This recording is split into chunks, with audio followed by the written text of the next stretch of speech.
Kane, it's 1-0. We're looking down. 13th in the championship. The takeover happened as I said it would. People will be. Oh, when have we got Leeds?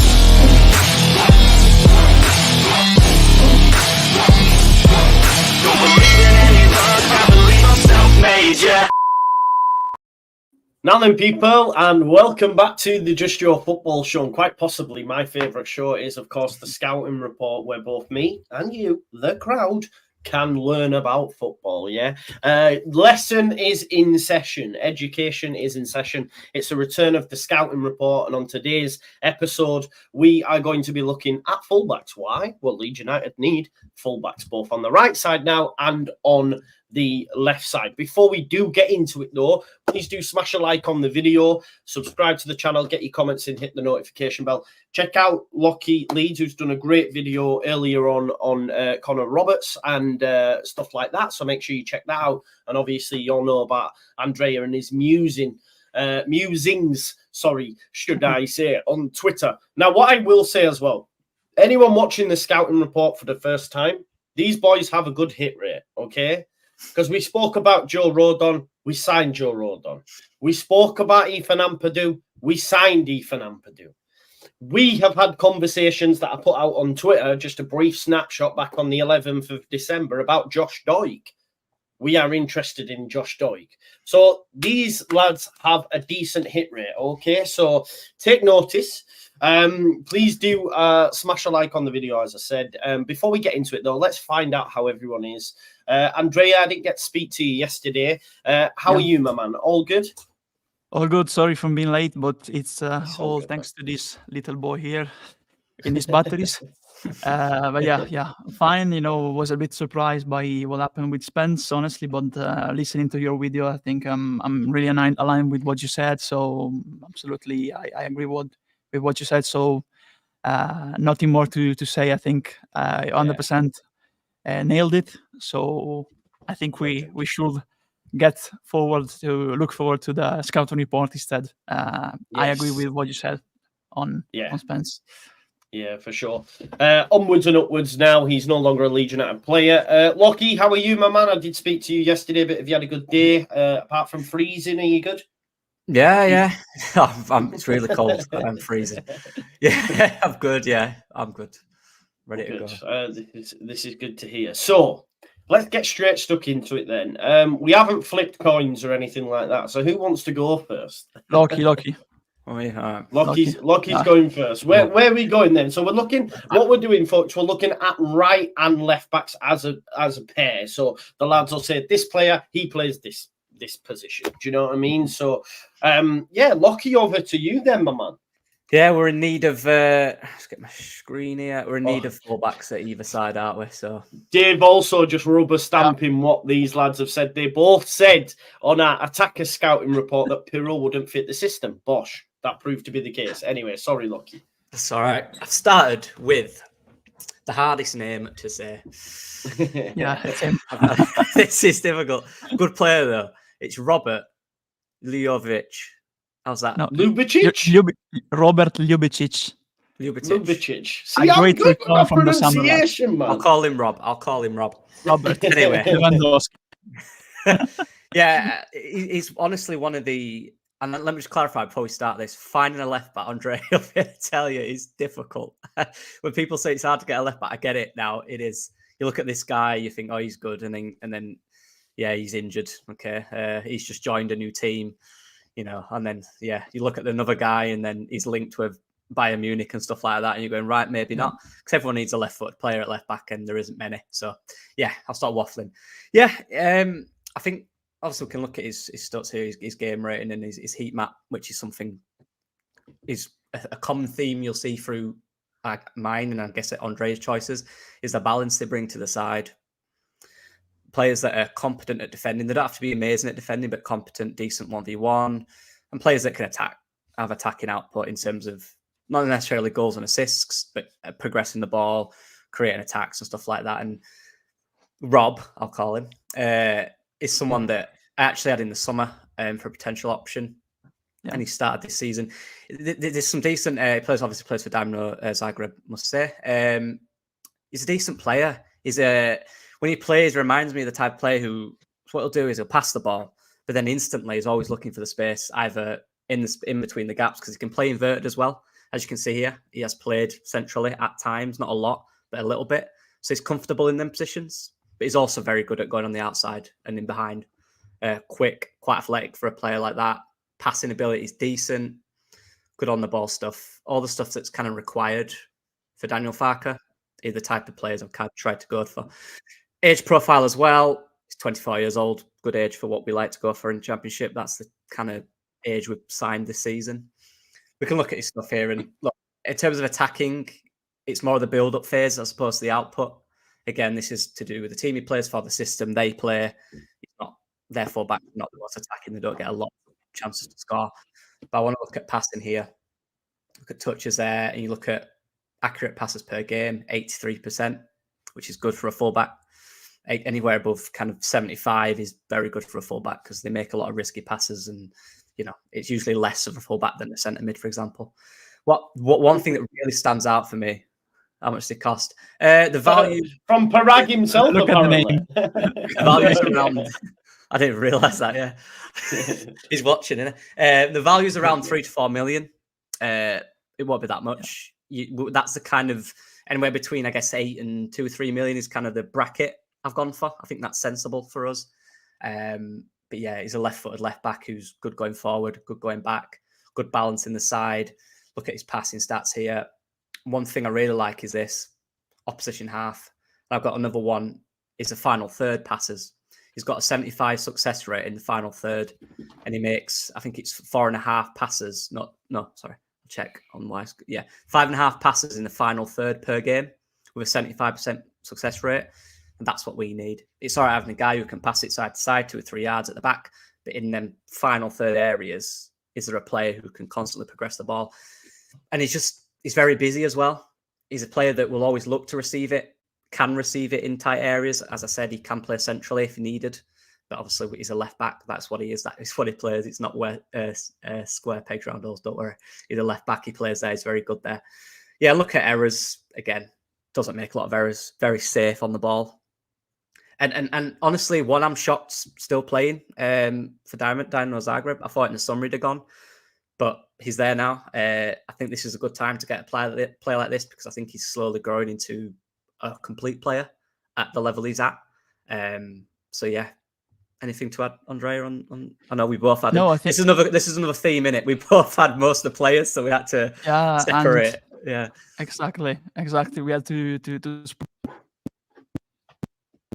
sometimes we had to fight for. I'll take this one. You'll take this one. We had a scrap to divide them. He's a return from the summer because we already mentioned him in the summer when we did the scouting reports for the defenders, Ljubičic, and he's doing well. Another thing that should have been underestimated is that Dinamo Zagreb are not doing well this season in terms of the position in the league. So he might be open to a change, in my point of view, right now. Because Hajduk Split, the other great club in Croatian football, is leading in the table, and Dinamo Zagreb are not doing well this season. It's a very troubled season for them, so it might be the good time for him to change, to move abroad. And another thing, if you can scroll down, Loki. Has he only ever played for Zagreb as well? Is that his club he come through as a youngster, I assume, or has he been elsewhere? No. It's been Rapid Vienna, in Croatia. Because he's born in Austria, but he's Croatian. He plays for the Croatian side. Also there, he has European experience too, because he's played in the qualifiers for the Champions League. He's played in the Europa Conference League too. Yeah. So he has experience, and as Loki said, he used to be a midfielder when he was in Austria, and after he moved to Dinamo Zagreb, he was readapted into a left back.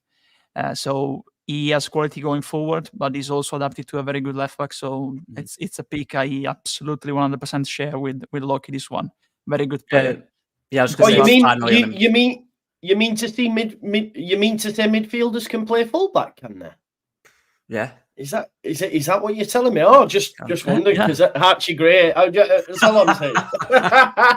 They can, Joe. Some of them are that's a different problem. That's a problem because people tend to look sometimes just at English football, the majority, and there's this tendency in European football midfielders can be adapted into fullbacks. It also happened in recent times in English football. I'll just make 2 examples, 2 wingers, Ryan Fraser or Matt Ritchie. They were wingers that were adapted into fullbacks, for example, in recent times, 2 very simple examples. But also fullbacks can be adapted into midfielders sometimes because they of quality and positioning, as Ljubičic heatmap proves, they can be adapted if they have certain qualities. And they can play both roles. And Gray has qualities as a midfielder, but also as a fullback too. Yeah. Just last thing on this guy as well. I think for all my picks, is physicality. I think that's important in the English league. A lot of big problem for anyone coming here is can they play physical? And he can. He's physically quite tall, quite rangy. So yeah, there won't be a problem in that sense. Definitely. What do you think? Do you think there's a probability? The only issue I have is obviously it looks like we'll be getting loans, and someone asked, "Is there a?" You're not going to go and get someone like a Ljubičic on loan, are you? It'd have to be a permanent deal, do you think? Yeah. For this guy, yeah. There's a few in here that will be loans, I'm assuming, but he's definitely a buy. Yeah, and there's also the possibility that he may leave because there's another player we're going to mention later that is linked to Dinamo Zagreb too. So if he arrives, probably Ljubičic will go out for me. But I'll mention him later, later on in the video. Yeah. For sure. Before we move on, Andy Peacock's just gifted 5 Just Joe Football Show memberships. Big up to Andy Peacock. He's always doing that. So if anyone's got them, just say thank you to Andy. What a legend. It's a massive way of helping to support the channel. So big up to you. So first off the bat then is Robert Ljubičic. I'm quite proud of my pronunciation there. Let's go on over to Andrea. Right back or left back, Andrea? No, we stay with the left back first, I think. Then we move to the right back. Do you agree, lads? Yeah. Well, you can do whichever, but yeah, if you want to do left backs first, we can do. That's fine. No, we can do the left backs. So I'll move to the other one. Can you see that? Yeah. Yes, I can, mate. Let me add that. Yes, there we go. Okay. So I'll make a little premise. I focus mainly on left backs for players who can get forward, who are physical, and can adapt quickly to the English style of football. While for the right backs, considering we have Archie Gray and Sam Byram probably for the future that can play also on the right back position, we've seen also a tendency from Farke to let the left back going more forward than the right back. So I think at the left back we should look at as a probable starting left back. Well, for the right back, a player who can be in contention for a start. Because I think for the foreseeable future, probably with Farke, Archie Gray will be the starter. But considering that, I focus mainly on certain leagues. For example, in the Balkans, Austria, Switzerland, and also Scandinavia. So we start with this guy, Jonas Auer. Very good player for me. He plays for Rapid Vienna, the former club of Ljubičic. There's the connection too. As you can see, 23 years old. 6 foot 0 inches, 170 pounds, libras, so 77 kilograms. He plays for Rapid Vienna. Why have I picked him? Because basically, from what I've assembled, for me, he's a very strong and physical player with paces and ready for the championship. He has renewed recently his contract, as you can see here, until 2027. Andrea, just start that again. Sorry, your mic cut out for a second, mate. What were you saying? The reason you chose him again? Sorry. Yeah, the reason I chose him is that he's a physical player that can get forward, likes to get forward, can easily be a winger too, as you can see by the heat map for Rapid Vienna. He has recently renewed his contract until 2027, as you can see, and that shows you a clear thing. The ball from Rapid Vienna, I think some clubs may come for him, so they have renewed the contract because it was running out very soon. So they have renewed the contract. Considering that they expect interest. So, of course, he's a guarantee for them. He has a longer contract, so you have to deal with them. He cannot just run out his contract. He's a grafter for me because also if you look at his history, he used to play for the youth setup of St. Pölten in Austria. Then he moved to Czech Republic from Slavia Prague, a very good side in terms of scouting. Then he was loaned out to 2 clubs, Viktoria Žižkov and then Mladáš Boleslav. Then he returned to Austria in 2021 to Rapid Vienna, one of the great clubs in Austria, the major clubs. And recently, in March 2023, look at his trajectory. And it was the trajectory I just mentioned. He was called up by Ralf Rangnick, a manager, of course, you remember him from his time at Man United, a manager that has a great eye for players who are grafters, who are talented. He is physical, he's very good in recovering the ball, very good in moving forward, overlapping. And also when you overload on one side, he's very good in cutting in behind and following out the action. So for me, physically, in terms of pace, awareness, positioning, as you can see, he's a perfect player for the championship. And that shows you why he was called up recently by the Austrian national team.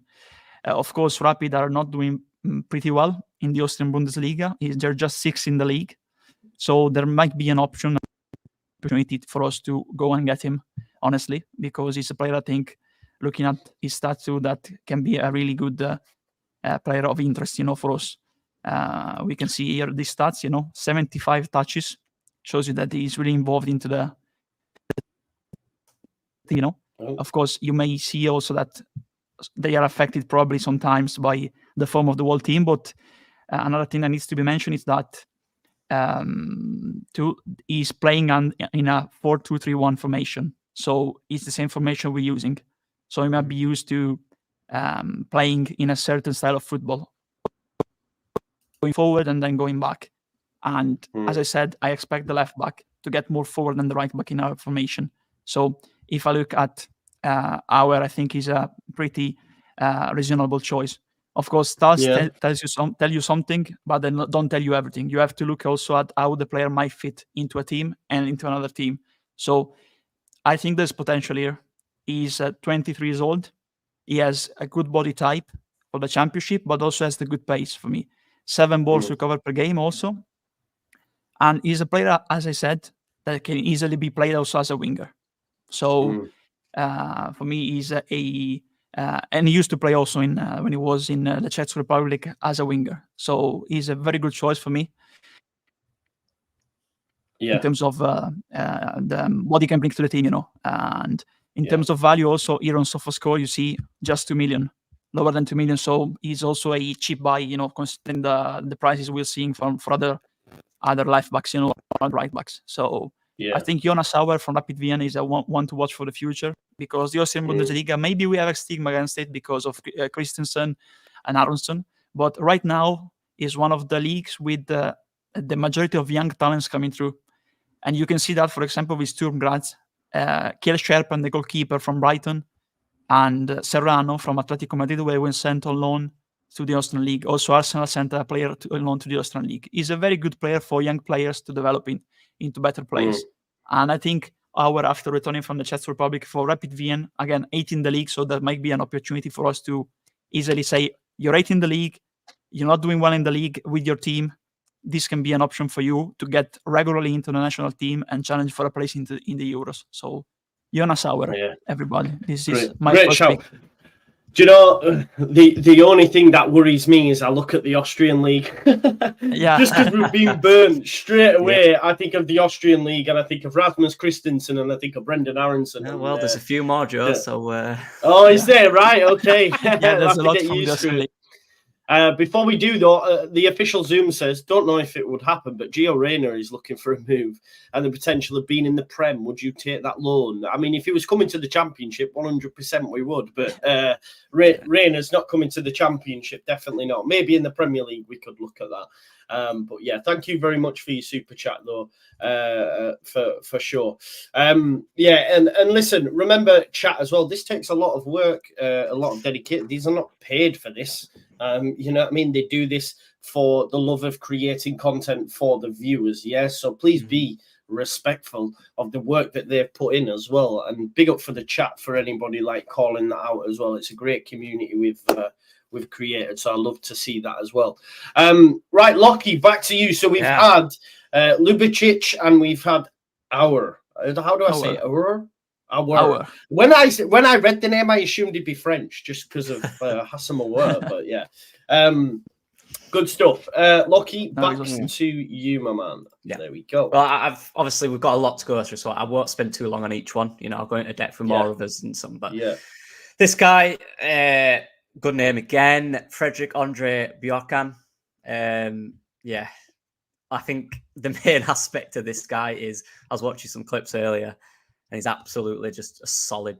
He's just solid physically, and I've seen him getting scraps and stuff. So he's got that side to his game, which we like, you know, in Championship, that fighting mentality, that winning mentality. He plays for Bodo Glimt in Norway. Obviously, people know about Knutsen, who's their manager, one of the most creative managers in Europe. You know, he's really highly rated and one that Leeds fans wanted when we sacked Bielsa. Still there, plays there. Yeah, very talented player, 25 years old. He's been there for a few years. He was at Hertha Berlin in Germany, went to Feyenoord, I believe that was on loan. So Farke might be aware of him for that sense. So definitely a player who, again, looking at the heat map, brings good balance. Slightly more defensive, but solid in defence, which is good for us because, again, you need that as a fullback. We don't just want an attacker, we don't just want a defender, we want a bit of both. I had to go back to his 21-22 season because they're literally one game into the season this year in Europe, so there's no stats. Well, apparently, am I on the right thing here? Yeah, 21-22. Yeah. I'm not. Just to get the Conference League. I'm on. Yeah. I thought, why is they there don't no have stats? the stats for the Eliteserien here. The Tippeligaen was called, I think. Yeah. 1 second. There we go. 23. There we go. Yeah, he's a mainstay in their team. He plays most games, every game. He's a solid left back. He has been for a few years, and it's just really, again, he's really safe and solid as a player. He's not one that you look at and think won't be able to do it physically in the Championship, won't be able to do it technically in the Championship, or even the Premier League. Again, a lot of these players, not all of them, but most of them, are players that could potentially step up as well. Like I said, he plays in Europe, so he's played against better opponents and he does well in those games. So it's definitely someone who is a very solid and safe option, I'd say. Probably not the most flair from our selections, probably not the most skillful, but a very solid technical player who is good at both ends. And that's an important aspect for me. Go to his passing again. Very solid passing. 90% accurate per game in terms of passes. 60 passes per game, 90%. Good key passes as well. Anywhere over one for a fullback is very, very good. Anywhere over one key passes per game. You know, that potential as an assist per game. So very solid stats in terms of attacking. Yeah. And like you say, look, just constantly throughout. In our half, 91%, opposition half, 87% in the opposition half. So again, it's about having that consistency up the pitch.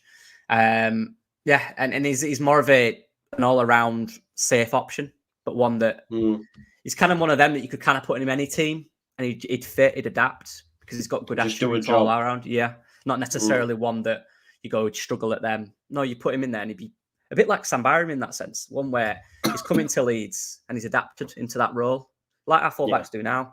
But yeah, he plays at a very high level. He plays in Europe for Bodo Glimt. He's one of their most consistent players for the last few seasons.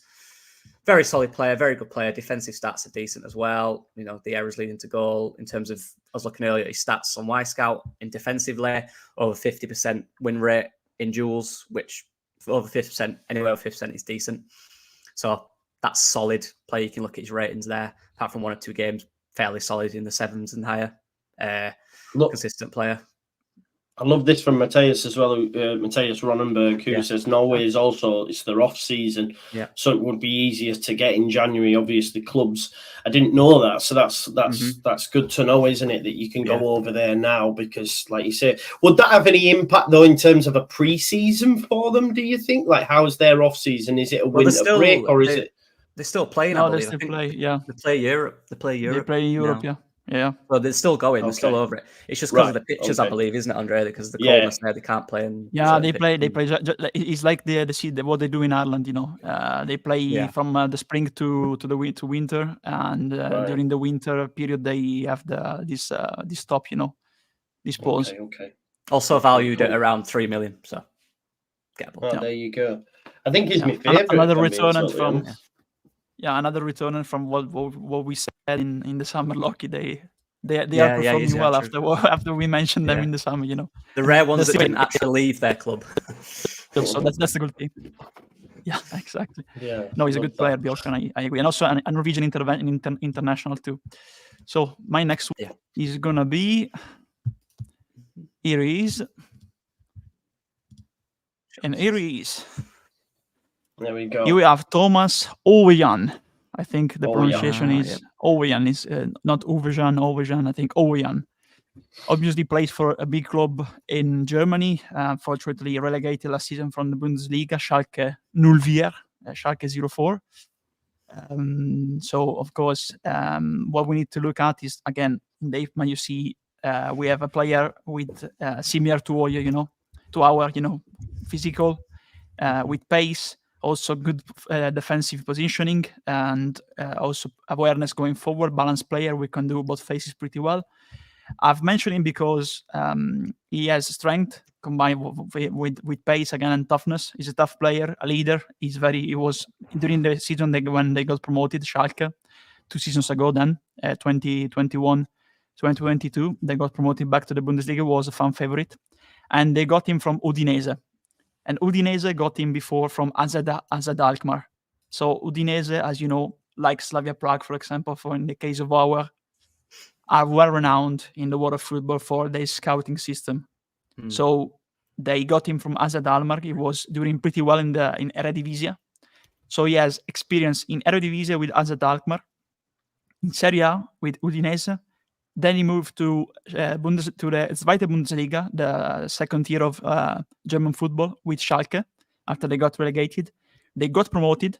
It was monumental for them in that season because he got 28 games, 3 goals, 8 assists. So he's a player that likes to get forward, likes to get into the box, especially. And another thing that shouldn't be underlined is that he's a free kick taker and a corner taker for Schalke. So he takes the free kick and the corners, and that's where the majority of his assists came. Right now, Schalke are not doing well. It's a problem their problems that they are facing in recent times. They got promoted back to the Bundesliga but got relegated again because there's problems behind the scenes. They don't know how to run the club. There's a lot of protests, and they are in the lower part of the sector of German football right now, and they're facing even relegation to the Dritte Liga, the third tier of German football. So the top players. Did you just you just said your mic keeps cutting out, André. Is it plugged in properly at the back? It just keeps going every now and again. It might be the Wi-Fi. Okay. But you were saying that Schalke might be getting relegated to the. Yeah, I can hear you. The third tier. I don't know why. Might be getting relegated. Yeah, they can get relegated. They can get relegated to the third tier of German football. Of course, this was team in the league, right now. So I think the best players may look for a solution for a way out. And I think Ouwejan, for the characteristics he had, and also the price, again, similar to Auer, is one of the players that might be available. Especially because, from what I've seen, they started with a manager, Kreutzer, and they played with a 4-2-3-1, and he was the left back. Then they switched with the new manager, Gerrard, to a 3-4-1-2 formation, and he played like that, a left midfielder, So it shows you that he has quality going forward. And right now, he has switched again because they were conceded too many goals with a back three. They switched with a 4-4-2, conservative 4-4-2. So right now, and I think there's a player that Loki might be mentioning, that player is playing instead of him because the manager wants player to play in a more conservative way. So Ouwejan is not starting in the last 2 games. So that's why also I would like to look at them, in that term, as I said, like Auer is also another one that likes to cut in behind if there's the opportunity with the overload on the right side to get forward and try to get into the box. So if you want to look at these stats here, especially, accurate passes per game, 74%, pretty good. Accurate in own half, 87%, and in opposition half, 50%. So I think it's a good start for me, personally. And again, I'm not a big fan of the stats, but let's take a little look at him, because I like more the characteristic of a player. Yeah. Because stats can change under a good manager for me. That's my philosophy. Yeah.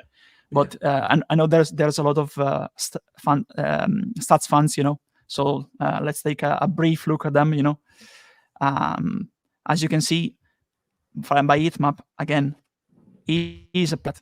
can bring something to the table for me, and also player that has a double dimension and also can play in midfield. So Ouwejan with his experience, because in the end he's 27 years old, 6'0" and 78 kilograms in terms of weight.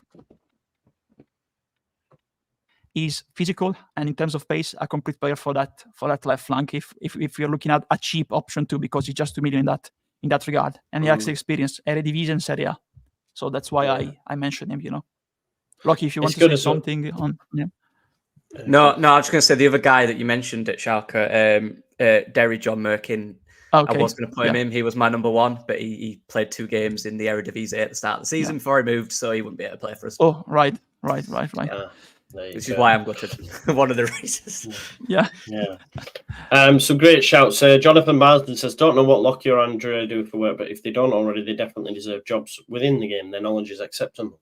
Well, one of them actually is working in the game, and one has previously worked in the game. So, yeah, I'll let you try and guess who. But, yeah, they do. Yeah, cool. Thank you for that. So we've got, I'll try remember these names now. We've got Ouwejan, we've got Ljubičic, and there was one more, which was, give me a clue. The Norwegian one, Joe. Norwegian. Bio. Oh, Bjørkan. Bjørkan. There you go. Yeah, really great name, actually. Bjørkan. Someone said we should Luca Nets. Do you know anything about Luca Nets? He's been mentioned a few times now. I had a look. I just think he's above us right now. Yeah. Okay. Yeah. If he got promoted, it'd be definitely one, but so you don't see him dropping down. I think he's too good, personally. Yeah, cool. I did consider him though. I thought, shall I be ambitious? But I thought, that's a bit too much, I think. Damar says, Lockie working in the game at the moment. André used to. Joe's currently a scout for Scarborough Athletic. The funny thing is that I used to work in the game, but in a different capacity. So, but I might be back in the future with this one too. Andre's always working in the game. Yeah, man. He's got his fingers in many Italian pies. Definitely. Right. Okay. So back over to our man Lockie. This one's going to be a known name, and this one a lot of people are going to know if it actually shows him on here, which it isn't. I'll just show this screen. He'll be fine. Anyway, yeah. This one will be quick. Everyone knows who he is, I believe. Ryan Giles. This will be a loan, I presume. It'd be much harder to get a deal done permanently. But in the Premier League this season for Luton, and he's not playing. He's not playing enough. He's not playing. He's getting played. Who's playing over him, André, at left back? I can't remember the name. Forgotten. Kabore. Is it Kabore? Yeah, he's now away to the Africa Cup of Nations with Burkina Faso. Yeah. But there's a left winger as well who's been transferred into a left wing back who's playing over him as well. So, yeah, someone in the. Is that Alfie Dougherty, or have I just made that up? Might be. Yeah. So he's not assists in that as well. Dougherty recently. So I don't think Giles gets in. Yeah, he's not rated. He's not. He was playing a right back over. Now he's a wing back. He's got a wing back instead of him. So. He's not rated. He's not playing. He's not playing nearly enough. He's playing a few minutes per game. Yeah, I just think he's a player. And look, it speaks for itself. His championship record. We'll just go to last season. Yeah, look at the ratings for a start. Look at the heat map again. A solid player. I think he got 11 assists last season. 43 games. Team of the week 5 times. Where's his assists? 11 assists last season in the championship. Very solid.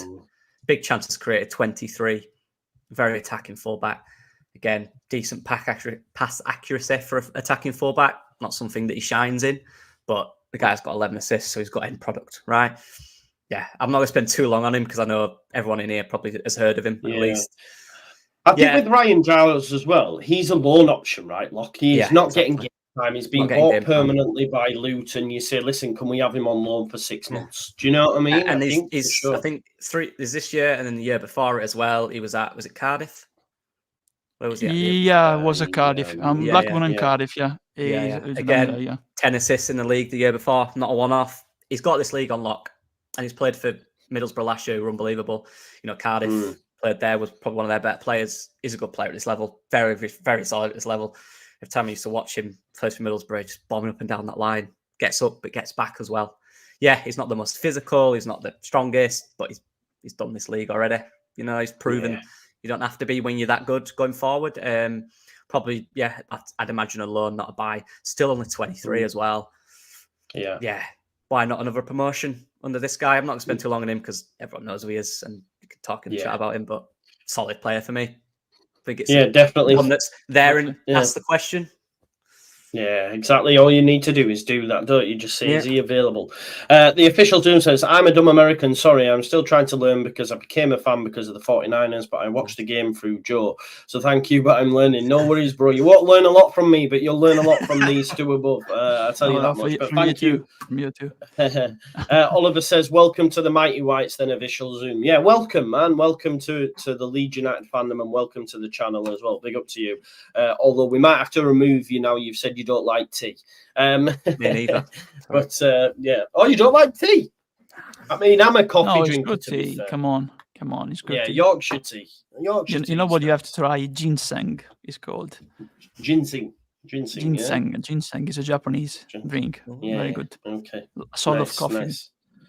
I like chai. I like chai lattes. They're very nice. Very posh for a Yorkshireman is a chai latte, I think. I don't even know what it is. That doesn't sound right coming from your mouth. No, definitely not. Chai latte. Yeah, exactly. Chai latte. With oat milk. Chai latte with oat milk. And then they're like, where are you from? Who do you think you are? Right, that was Ryan Giles. Let's go on over to Andrea. Okay, let's move to my home country now.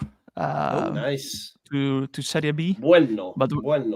Ciao. No, buono. Buono is Spanish. I can't even get it right, man. God, I just said Spanish. Are we going to La Liga? No. Okay, we're moving to Italy, but he's not an Italian player. It's him. From Kyprios, from Cyprus. Nicolas Ioannou, but also from England because he emigrated to England when he was very young, so he has the double passport. And, of course, seeing him play against my local team, Reggiana, seeing him play regularly with Como. He's been coached now by two people really close to English football. Cesc Fabregas, who used to be appointed as the manager recently, but he doesn't have the license. So now they had to, at Como, they had to appoint another manager. And Fabregas just stands near him in the dugout, because he doesn't have the license, and the real manager in the end is Fabregas. Wow, is that actually happening?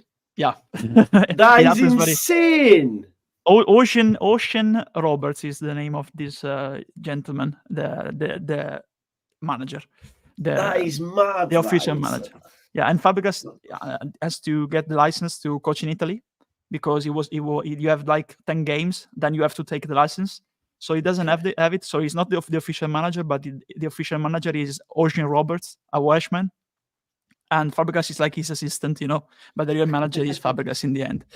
The name is Nicolas Ioannou. He has already played in England because unfortunately, he has come through the ranks of the youth system of Manchester United. That happens in life, sometimes. But yeah, they still have a good setup, jokes aside. So he has come through that system. Then he moved to Cyprus. Of course, his family is originally from Cyprus. He played there for Paphos and Hapoel Nicosia, the main team in the league. Of course, we remember them because of Thomas Christensen. We got him from them. Then he got reacquired in England by Nottingham Forest, and they sent him out on loan to Aris Thessaloniki in Greece, and then Como acquired him on a permanent. He has, as you can see, 183 centimeters, so it's like 6'0". I struggled with these measures because we use the centimeters and the kilograms. So he's like 168 pounds, 74 kilograms. So he's tall, but not he's strong, but not very, very big. He's he has the perfect body type for a fullback that is tall, but also can run on the wing. As you can see by the map, again, we went for a player strong physically, but also with pace, and a player that can go forward. Needs to be mentioned that Como are actually third in the Italian second tier under Fabregas. so they're doing pretty well. Here, he missed the last couple of games because he had a muscular problem, but before that, he has been pretty solid. He has started 13 games out of 15 and scored 3 goals in the first 15 and in the first 6 games this season for Como. And they had a manager previously, Moreno Longo, and they used to play with a 4-3-1-2, so similar to our formation. Then under Fabregas and now Roberts, they're playing with a 3-5-2, so he's like the adjointed midfielder, the left midfielder, you know. He's like a wing back because they have 3 centre backs. And can you hear me properly, Lazzi? Yeah. Yeah. It's just there's just a slight delay, but it catches up. Yeah, we can hear you, bro. Yeah. Okay. No, because I thought my sound had gone. So you can see 48 touches per game, 70% accurate per game, 78 in his own half, and 58% in his opposition and the opposition half. Very good with long balls. He's very good with crosses. Very good in getting forward. Here, as you can see in the formation, they play with a 3-5-2, and Ioannou here, he gets forward on the flank. He's very good also with the free kicks. He's very good with the corners. So again, free kick taker, corner taker. Not the best dribbler, but he's very good with running behind and also in getting inside. Getting inside and shooting from the left with his left foot. And that is, not very common these days because usually players play inverted and then go inside and shoot with their natural foot, their preferred foot. So here's the career trajectory. He's 46 appearances for Cyprus, of course, not the best national team in the world, but he has international experience because with your national team you play against, for example, England, Germany, those big national teams, So in terms of physicality and presence on the pitch going forward and in the attacking phase, I think he's very good. Also good price tag, 1.3 million euros. I think the reality is around 2, realistically. Again, a player that can play on both sides, in terms of midfield and defense. Here it says weakness is passing. I may agree because he is not one big passer. He's more like a player passing the ball 1 or 2 touches, then going forward, sprinting forward. So he's not a ball carrying, He's more of a player, cutting in behind, overlapping, then getting the ball again in the final third and try to get inside or get overlap to cross the ball. So he's more like a final third player in that regard, but it's very good. I think he's the best left back in Serie B for me, personally. That's my opinion. The other one is maybe Christopher Lund of Palermo, American-Danish player. But I think Ioannou is better, and I'm surprised there's no links yet with Serie A clubs. I'm really surprised because he's really, really good. So Nicolas Ioannou, my third pick, for the left backs. Great shout. CR81 says, well, I don't know, what does that say, André? He's saying marching on together. I think it's Argentina, maybe. Yeah. Of course, he's Spanish. Right. I thought it was Italian. Yeah, no, he's. I thought it was Italian, man. Dos. Spanish. It says marchando juntos 2020. He's saying marching on together 2020, referring to the year we got promoted to Bielsa. So I think he's Argentinian. Okay. Here's me. I just assumed that because you already be speaking Italian. There you go. I ain't got a clue, have I? So there you go. No, we're cousins. We're cousins. Pretty basically Argentinian and Italian. So. Demar says, Joe, just please stop talking. I was once upon a time Parag. I was on what's it called? But yeah, I stopped. My apologies. I didn't know. Everyone's going, are you dumb, Joe? I don't know Spanish, man. You guys are brilliant. Keep up the good work. Thanks, What? See, I'm just here to bring the laughs, man. Don't worry about it. Someone says George Norwegian. Actually, Roberts said that in the comments. I live in Cyprus and he's regarded pretty highly. So good, good to know too. He's pretty highly regarded in Italy too. Yeah. Yeah. Great. In Serie B at least. Nice. Right. Let's get on to the next one. There we go. It's the one we've been linked with. It's the one we want, innit? Right, I'm sorry, André. I know we agreed on 5. And the guy I've left out, you can probably work it out. You can do him if you want, but I'm just curious of time. I don't want to take us too long. So I wanted to get on to the main man, if that's all right. Yeah. Yeah. So, Don't worry. Josh Doig, like ever since we've been linked with him, and again, we've talked about him in the group chat. We mentioned him last summer. Well, summer gone. You know, was it Aberdeen? Was it Aberdeen in Scotland? Ibs. Hibernian. Yes. Yeah, he was at He was Hibernian. He was actually at Hearts, you know. Phil here spoke about it. So he was at Hearts Youth. Yeah. And then Hibs took him. Yeah. Well, Scotland have a great record of fullbacks, don't they? You know, Tierney, Robinson, the two recent ones. And he's next on that line. I think everything that you look at in our team and everything you look at in what a good fullback could be in our team, he kind of ticks that box. So this is why we keep talking. And I hope what we see all these rumors about him, I hope they're real. I hope it's happening. I hope we've been serious about this because he's an excellent player. I watched a few games of Hellas Verona with him there. For me, I don't know if you agree, André, I don't think they play to his strengths remotely. I think I don't think it's the right side for him. I think it's, not for me there. I think he needs to come to the Championship. There's more physicality. There's more pace. He's a player that plays well when there's a speed in the game. There's a purpose to every movement. He's really good at movement, you know, going forward, getting back, all the basic stuff, the physical stuff you need from a player in the Championship.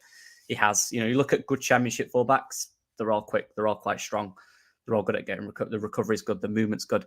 And these are basic principles you need to grow into that Premier League player, which again, I think Josh Doig could be. I think he's kind of a consistent season away from being regarded by all these top Premier League clubs. I think he could be that good. He's still only 22. You know, went to Italy. For me, the side doesn't match his attributes at all from watching him. Yeah, look, I think this is just one of them that you might have to pay, 5, 6, 7 Yeah, million, surely lower than 10 for me, in my opinion. I think it's one of them that you have him now. He's like 6, yeah. Yeah, outstanding player. 6 is the price tag. Yeah, outstanding player for you now, but one that not only will be here for a few years, but when he leaves, he'll have an inflated value because I believe he's that good. And I think, you know, everyone, like we've already said, André, everyone needs a left back, a good one, with all these attributes, and he has them. It's just about him now playing consistently for me in a side that's competitive at the top of the league. For me, he's best suited for the Championship or the Premier League, England. I think that's where he's best suited. His attributes all point to that.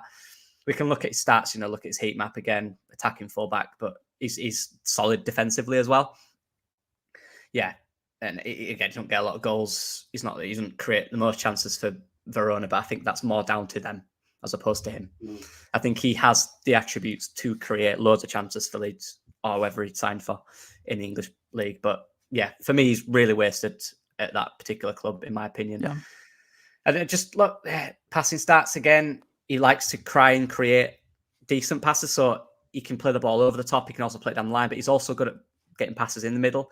I've seen him, when I watched him as well, I've seen him overlap and underlap, which is good. We need that at times. Somerville gets a bit crowded out there. We need a player to come inside or stretch the line. That's another aspect of him. He's always looking to play on that last defender, which will really help stretch. I think we don't do that enough, our fullbacks, and he's that type of player. He's your typical, I guess, when you think of Scottish fullbacks recently, he fits that mould. You know, he's athletic, he's quick, his basic principles are there.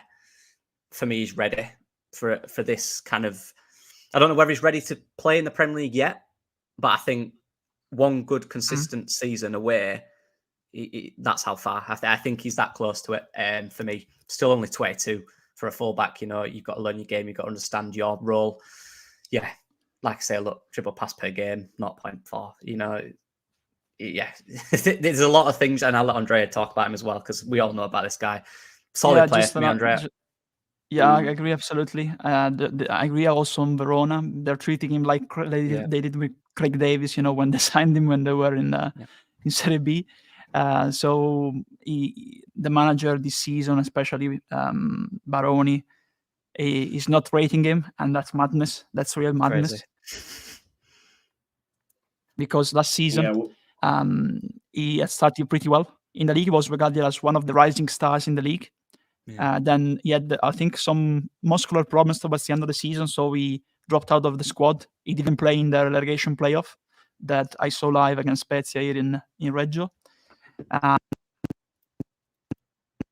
The situation is, and I'm gonna say it, I'm nobody clearly to say it, but just if you want to bring in a left back, just pay the money.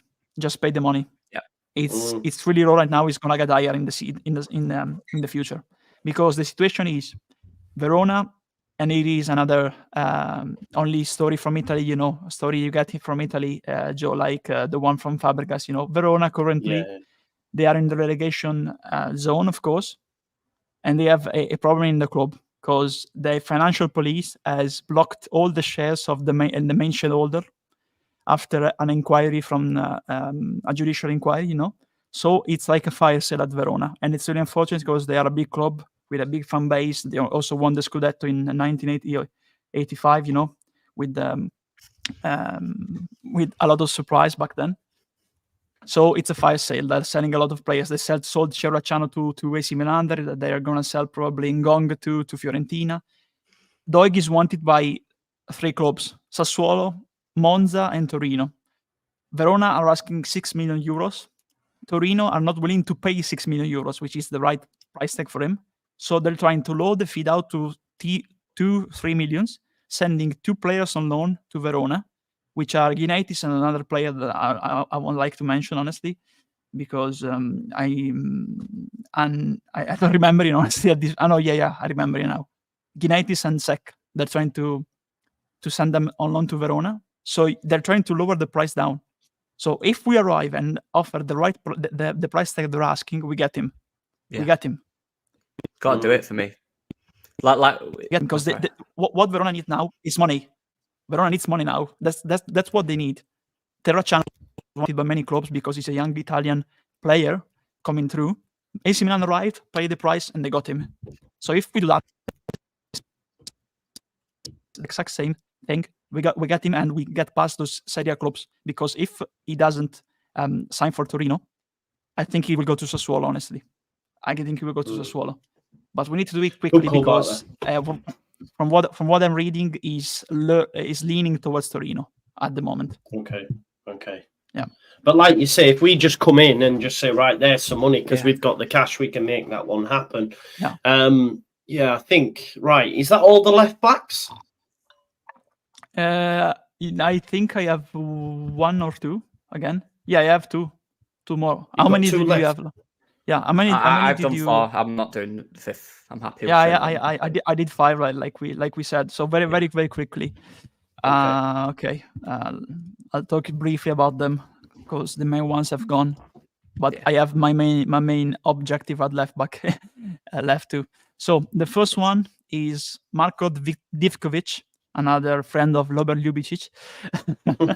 So but like Ljubičic, is very similar to him because he's a winger. He used to be a second striker as a center forward when he used to play in Slovakia for the Hungarian club, the club of the Hungarian minority. That's 1904, the Nice Castreda, basically.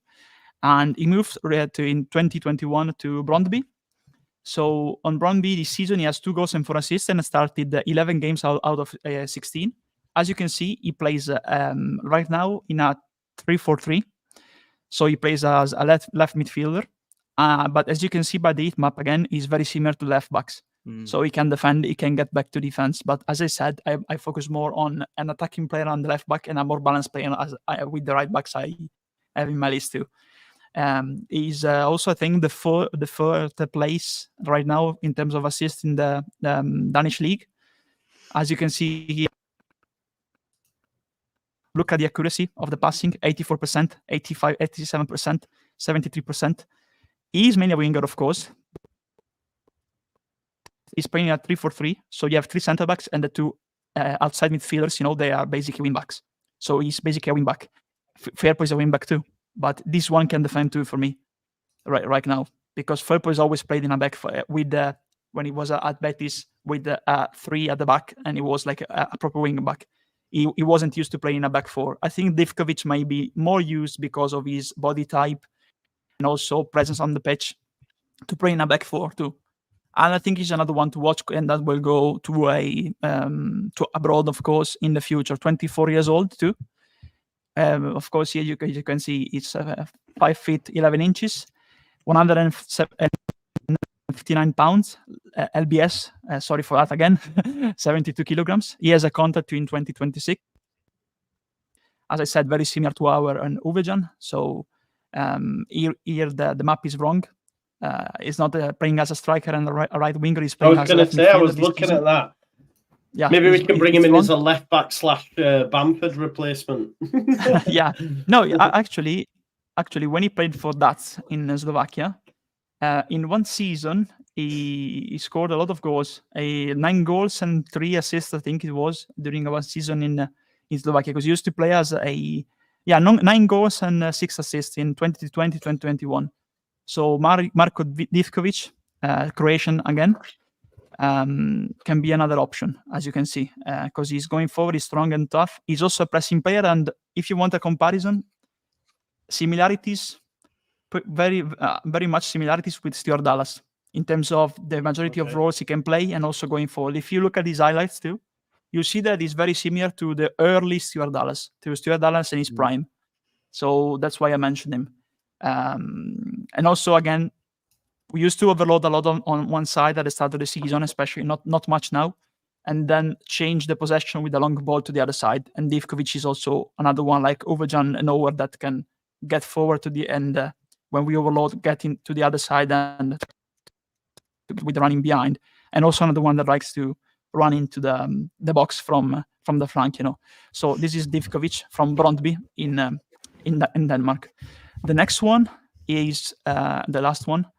Very quickly, this is the big spending, because we need to spend big on this one if we want to get him. Probably our Norwegian friends know him, because he has already had his debut with the Norwegian national team recently under Solbakken in November. David Møller Wolfe. He is the replacement at Alkmaar of Milos Kerkez, the player who moved to Bournemouth, and we were linked with Kerkez a lot of times in the past. Used to be at Brann before moving to AZ Alkmaar. And of course, I call him the big fish, staying to darts recently. We all watch darts, so he's the big fish, He's the player that will get the most spending if we want to get one of the left backs we mentioned, because moving from Norway to Holland, to the Netherlands, he has started 16 games out of 16. He didn't felt the gap between the two leagues. He has adapted properly well into the Eredivisie. A complete all-around player for me. He has great technique, really. He's not a player that likes to overlap very much, but he's a player that uses both feet pretty well and likes to get inside a lot, because he's very good with his right foot too. And we need to have a look at the stats. 82%, 84. These are the touches, 74 again, as you can see. He's a player that likes to, I think is a good start here for a left back, 49% and 46, considering that the majority of the times he goes inside and doesn't overlap. So if you need to spend a lot of money to get a starting left back, this is the starter, because this is a proper bowler, honestly. And has the experience, of course, Conference League, Eredivisie, now into the Norway squad too. So this is the last one for me, David Møller Wolfe, and our Norwegian fan may say something too about him, because I think he's really rated and he's going to go to a top club at what point. Considering his age, his technique is brilliant, considering his age. Yeah, great stuff. Great. Right, what I am going to do is put a little poll on here, because we've boxed off the left backs now, right? I have put in Josh Doig. I've also put in Ryan Giles. Which other two names should we have on the poll and get the folks to vote? Or should we remove Giles and add another person? Who do you want on the list of left backs in the poll, lads? What do you want, Lockie? I want Big Rob on there. Ljubičic, yeah? Yeah. Ljubičic. CIC, yeah. Let's put Auer there. Yeah. Auer, so is that A? I'm gonna write it. Don't worry. So it's easier and faster. Somewhere else. I'll struggle. Yeah, Doig. We've been here before as well when we were spelling things. I remember. Yeah. A-U-E-E-R. I remember that. A-U-E-E-R. Okay, and one more. Do we put Giles or do we put another? What about Bjørkan from Bodo Glimt? Or Yeah, either. They're all decent. Bjørkan or Ouwejan. What do you think, Joe? What about chat? Chat design. You're not an visa. let's go Bjørkan. Joe likes Bjørkan. Yeah, Not I like really, you know. Bjørkan. It's just hard as nails. Do you know what I mean? Which left back? So I'm going to start the poll now, folks. So we've got Doig, we've got Ljubičic, we've got Auer and Bjørkan. All right. So I'm going to start that poll. Please do vote in that poll for who your preference would be. What I will do is I'm going to ask the lads who their preference would be as well. So, Lockie, I'll come to you first of all. Who's your preference? Yeah, Big Rob. I'm talking Big Rob because I don't want to embarrass myself. Yeah. Oh, Robert Luke. AO as well. Ayo. They're the two. Ayo. Taking Doig away. Sorry, taking Doig away. Taking Doig. He's number okay. one. Yeah, taking Doig so away. Doig's number one. Yeah. We're all going Doig, right? I'm gonna go. Yeah. I'm gonna go Bjørkan just because he's hard as nails. But, Marco Mazzella says, "Send this to Andrea for a new mic." It's always not his mic. First time he has yeah, problems. it's not your mic, bro. There's a lag. So what's happening is your mouth's moving, and then the sound's coming in after. It's not your mic. It's the lag. But Marco Mazzella says, "Send this to Andrea for a new mic, my Italian brother." As mics go, Andrea's got top level mic, show mic, but it's just there's a lag between his voice and the sound. Yeah. Thank you very much, though, Marco, for sure. Andy says, another top show, Joe and the boys. Great knowledge and content. Who else gives this much insight? Keep up the great work, guys. Listen, one day, we'll be sat in a studio or something. One day. Yeah. We shall see. Yeah, man. Great stuff. Right, okay. Yeah. Yeah, exactly. Someone said Joy's not fine with that 20 quid. As I'm eating some food or something with it, I'll go, this bite's for Andrea. No, I'm only joking. It all goes back into the channel and helps with, supporting and keeping me in a house. But no, Andrea, right, we're going on to right backs now, yeah? Yeah. Are we going on Let's right go, backs? Lockie. No, I will do, Dama. Let's go to Lockie. Let's go to Lockie. Right, I think I'm good. Do you think, Joe? Good to go. Sorry, I just Yeah. My Wi-Fi is fine. I don't know why it is tonight. Yeah. No, it's fine, honestly. I'm not going to mess around with this first option, are we? Let's be honest. We've been linked to him ever since I've had a look. Yeah, I'm really convinced by Conor Roberts. I think he's played 12 games this season for Burnley, but he's not played since the 20th. Well, he's not played more than 16 minutes since the 28th of November. You say you're ordering food. They're just on the wind up because of the £20. What I'll do to make it fine, I'll order a pizza. That's fair, isn't it? I'll order something Italian. I'll order pasta or pizza. There we go. A joke, of course. Conor Roberts. Let's talk Conor Roberts. He's brilliant, isn't he? For the level we're at and what we need now, we've lost Jed Spence. Went up last season with Burnley playing right back, played 43 games for Burnley last season. I think he got 4 goals, 6 assists from right back for Burnley, who had that unbelievable attack.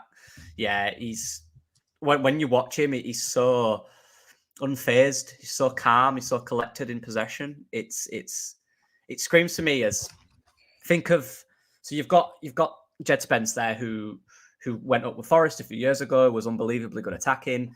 You had Luke Ayling, who's gone up with Leeds. It's kind of like a combination in terms of he has that experience and the age of Luke Ayling, but he's also, he's got the end product and that kind of attacking output that Jed Spence has as a fullback.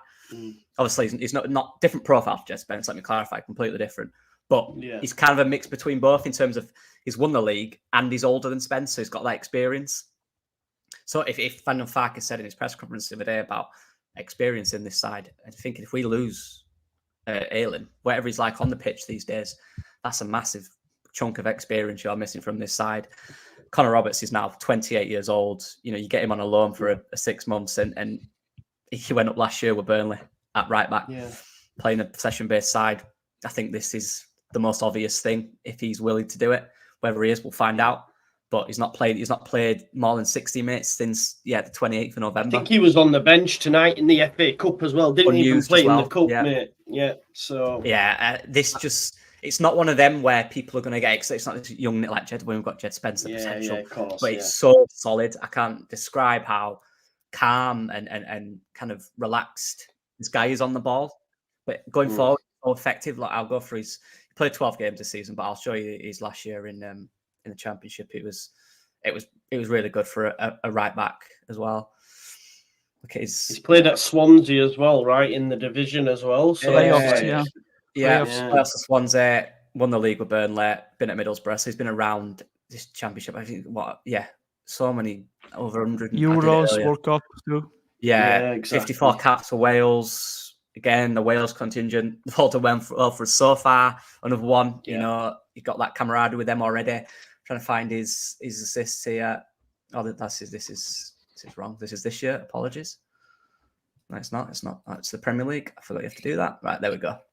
Yeah, like look, that's from 8 maybe. Wow. And it's that inverted side there. He's so comfortable in the middle. So comfortable. Yeah. What he used to do for Burnley, again, this is systematic, but it shows he can do it. He'd literally drop between the centre backs at times when he had to and receive the ball and give it out. He's just calm in every way. Look, started 39 games, 43 games played last season. Sign him up, isn't it? Sign him up. If he wants to come here on loan, just do it. 4 goals, and there it is, 6 assists last season. 81 touches per game, massively involved in every shape of it. The build-up, key passes is 1, that's good. Decent passing stats as well. They're consistent. And he's decent defensively as well. Look at his, it says here, an outstanding weaknesses, strengths, ground duels. I think he's got over 50% ground duels, which is very good. Whether that is on here. Yeah, it's down here. Look, ground duels, 59%. Anywhere above kind of 45 to 50 is excellent for ground duels. Yeah. I know I can go into deeper analysis on him, but there's not much to say. He's done it at this league. He's a solid player in and out of possession as well, which is important. He's not ultra fast, but he's so smart in his positional play that he doesn't need to be. It doesn't affect his game. Hence why, you know, like you said, he was smashing it at Swansea, went to Burnley last year and played 43 games in their winning, dominated season. So Conor Roberts on loan for 6 months would be unbelievable. And I don't want to curse us, but if it was that playoff side of it, you've got a player there who has that winning mentality. You know, it's like you said, if we lose, we've lost Spence, who's been promoted at right back. We lost Ayling. We might lose Ayling, who got promoted at right back. You have to replace that experience, that winning mentality. And if this is an option right here, there's nothing more obvious to me. Yeah. No, so should we end it there, Conor Roberts? Not else to say, really, is there? Yeah. No, yeah. Perfect choice that he can play like Gunter at the time. You know, Welsh fullbacks like to play on both sides. You know, he can play also on the left side, but of course he's a proper right back. Yeah. And he will be the perfect choice. The perfect scenario will be, of course, he's not coming if one of the right back stays. The only way I see him coming is going to probably Middlesbrough. So if Ayling departs from another club in this window, I think we may get Conor Roberts or another player in.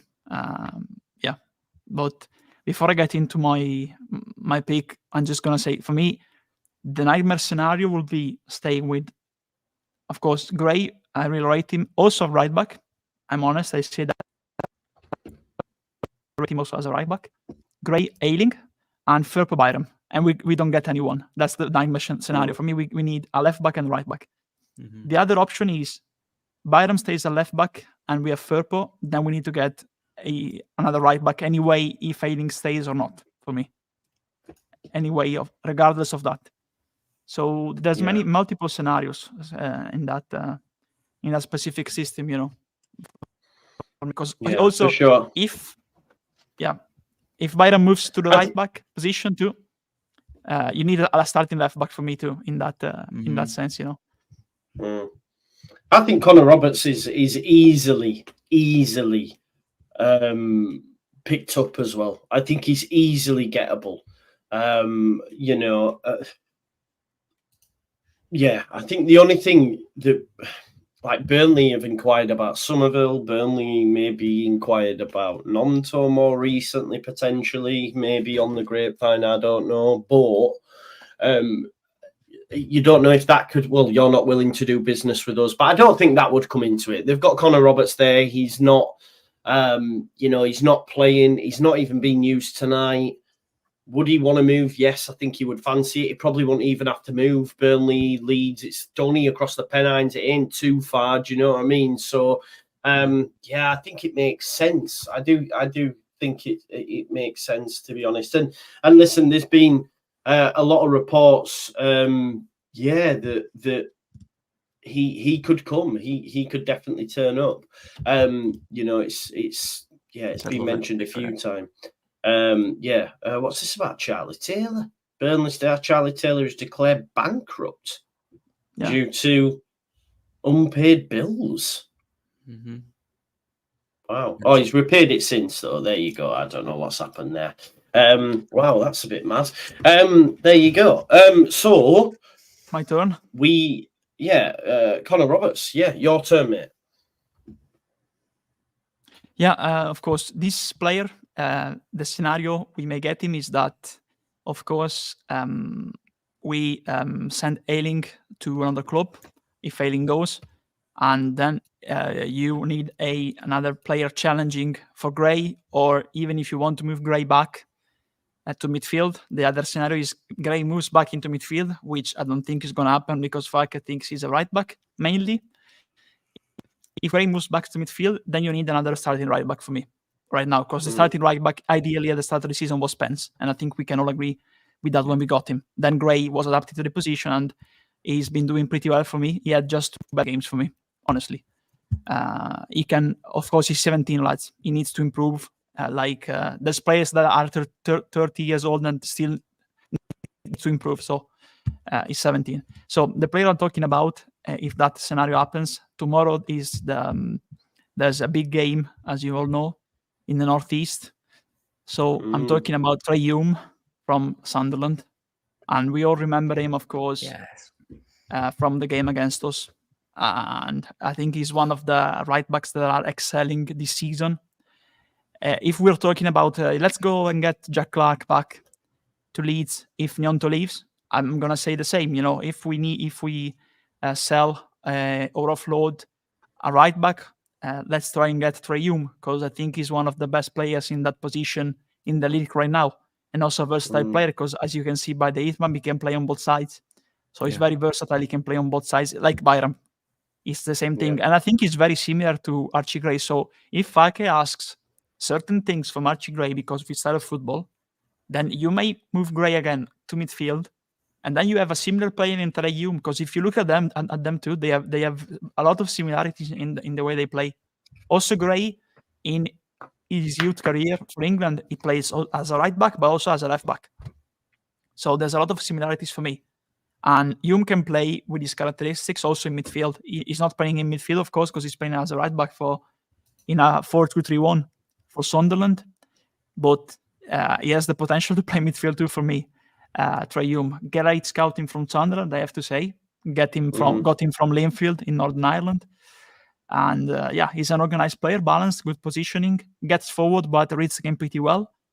As you see there, he's not one that likes to overlap a lot. He likes to take part in attack, but it's like it's like having another midfielder, you know, joining the attack, you know. So that's good for him, because he's very good with his crossing for me. He's very good in passing the ball in narrow spaces. So right now, if you look at Sunderland, they have a lot of good players, and I think he's 21, okay, but I think he's one of them. Honestly, I also let's look at his stat, but we all know that. Basically, you know, the passing is very good. The tackles also are high. Balls recovered per game tells you that he's a very balanced player. almost 6 balls recovered per game. So also look at the fee they got him from Linfield, 240k. It's very low. So very good scouting from them. Also starting at right back from Northern Ireland.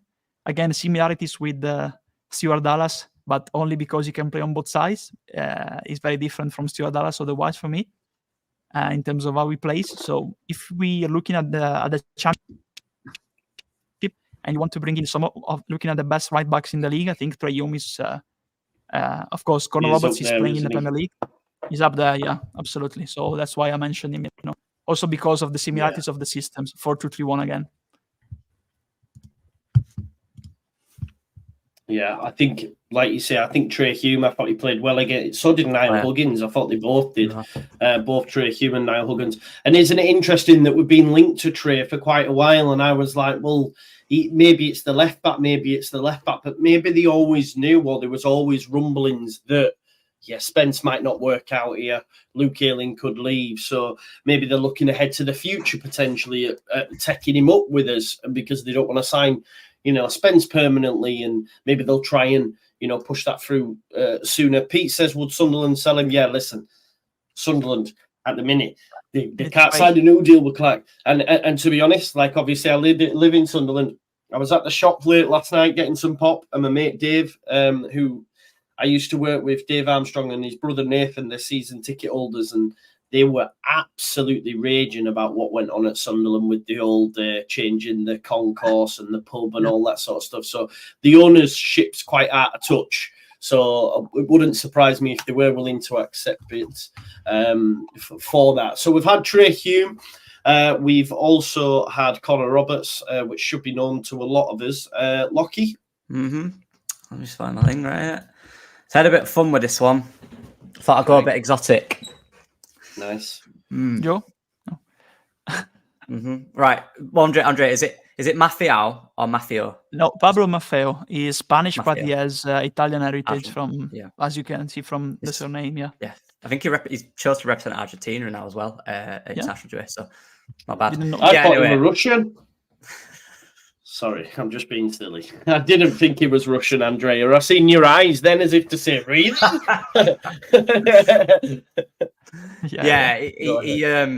He was at Manchester City youth team when he was younger. Okay. And he was very, very highly rated. This is a story of a player. He was very highly rated there. Didn't quite work out straight away in his career. Probably didn't reach the level they thought he would have.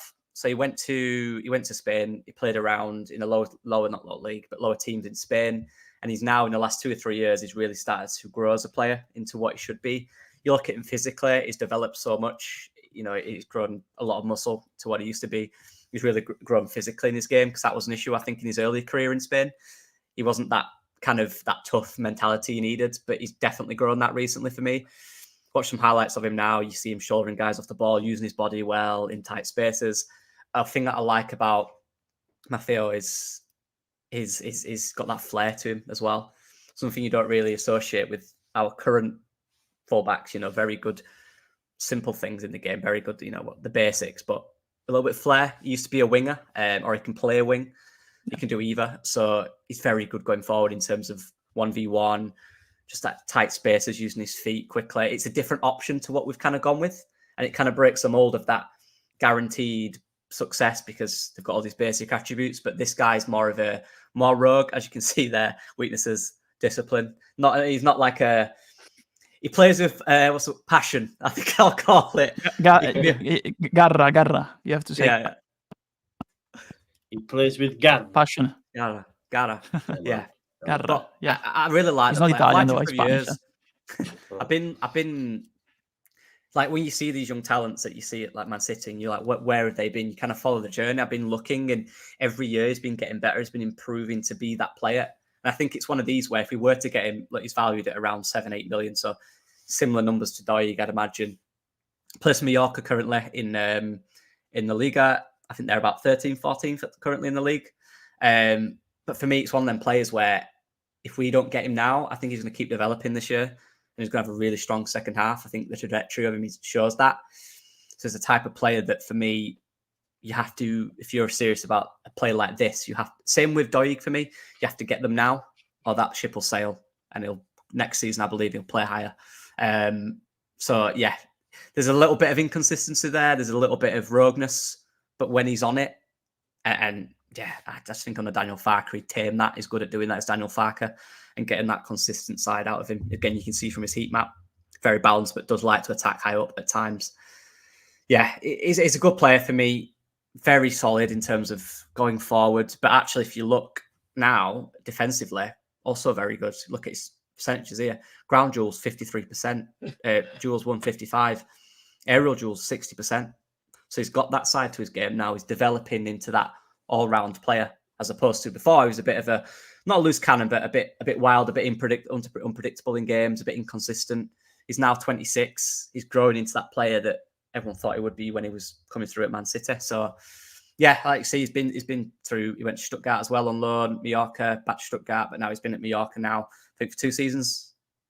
Well, this year, and he's second season, yeah. Yeah. Also the one before, I think when they were in the Segunda División, the second tier. Got really good. 2 years ago, they got promoted, and and they stayed up last season. They had Murici, for example. They had Budimir before, I remember. Yeah. I remember him when he was at Girona. Then he was really highly rated. He was very, very young at the time. Then they got into La Liga. He did pretty well. Then got a move to Stuttgart. Didn't work out for him. Then got back when they got to the Segunda División, the second tier in Spain. He's a grafter basically, because he has recovered pretty well. He was really highly rated. Drop. It worked out for him, and now he's back on the rise. Yeah, getting there, isn't he? Pretty solid player for La Liga. Yeah, and Nice. and we've got to be quick because that rise will keep going for me. Look, it looked like is at Man City when he was young. You're not there if you're rubbish. So yeah, different option, but I think the one the fans would love as well. That bit of flair, that bit of passion, as well as the quality.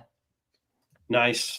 I do like the sound of Pablo Maffeo and Josh Doig on either flank. It'd be nice. Yeah. It sounds nice. Right, André, we'll go back to you now, mate. We'll go back to Österreich, Austria.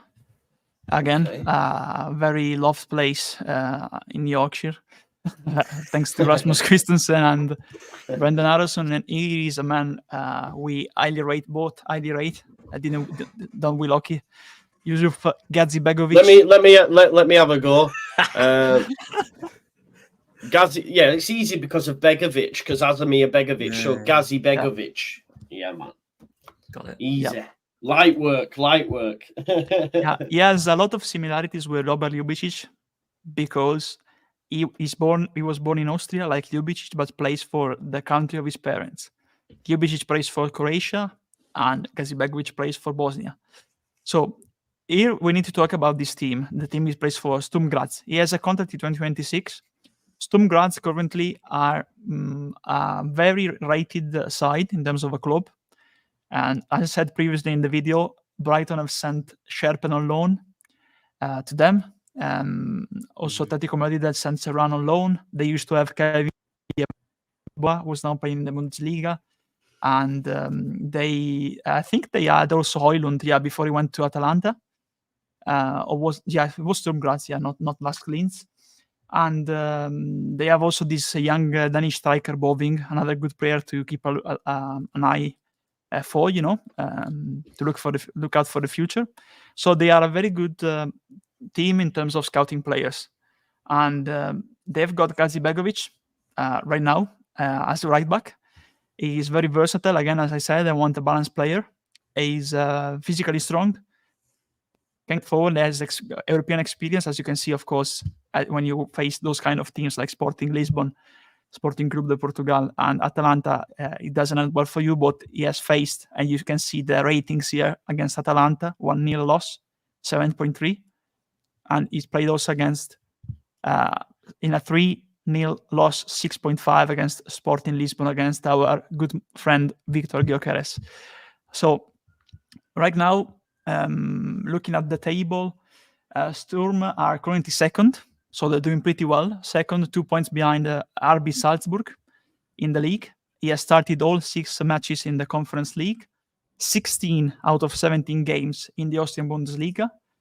He has the tendency to stay high up on the pitch, so he can easily play as a winger too. Has the tendency to dribble.